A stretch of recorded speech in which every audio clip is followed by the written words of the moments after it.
Good afternoon, everybody. Hope you had a great Easter. We had a good one here at Harvest Church, and a house full of guests, and a house full of regulars as well. And then some folks that we've been missing for a while, that sickness and different things that have been going on that have caused them not to be able to be with us. And so I'm going live on the different page today, so I'm going to give it a little bit of time to pop up, and then I'm going to make sure that we share this to our different pages as well.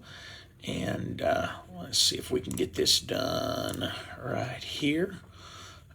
It's kind of been a learning experience for me with this other page, and I'm still not sure that I have it all down, but we'll figure this out.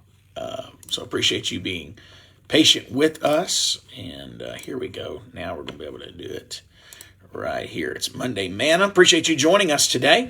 We'll get right into it. Looks like there's some people hopping on. Jaroslav Pelikan, I think is how you would pronounce the name. It's a longtime Yale professor, considered one of his generation's preeminent authorities on Christian history. Was renowned for his extensive academic career and much more. He published more than 30 books for his, and he actually won the esteemed Cluj Prize as a lifetime award for his writing. One of his students, however, recounted what he considered his teacher's most important words spoken from his deathbed were, and it was this: "If Christ is risen, nothing else matters. And if Christ is not, nothing else matters." He echoed Paul's conviction in 1 Corinthians chapter 15, verse 14, that says, "If Christ has not been raised, our preaching is useless, and so is your faith." The apostle made such a bold statement because he knew that the resurrection was not merely a one-off miracle, but rather it was the pinnacle of God's redeeming work in human history.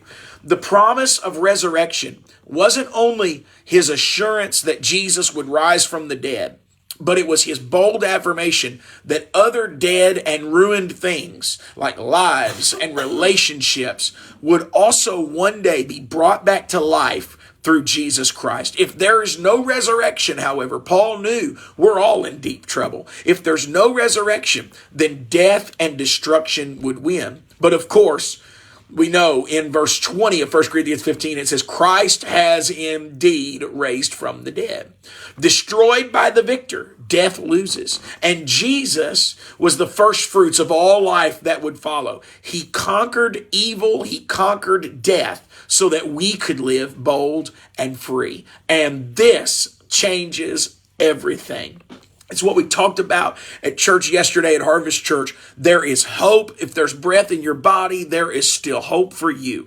And how that, Jesus is in control now of everything. He's over everything. He rises above it all. So that means failed relationships, destroyed finances, all of this stuff is a fantastic viewpoint that we can take on life today. And that is, no matter what is going on, no matter the problems that we face, there is hope for us today, and this changes everything. The enemy's plan, he thinks it's perfect. But I'm going to tell you today, God has a way more perfect. And he's able to take what the enemy meant for evil and turn it around for good. And it would be God's perfect plan that would foil the enemy's perfect plan. We're praying for you today, believing God is going to continue to do great things in your life. As I said earlier, we had great things happening yesterday at Harvest Church, a fantastic Easter.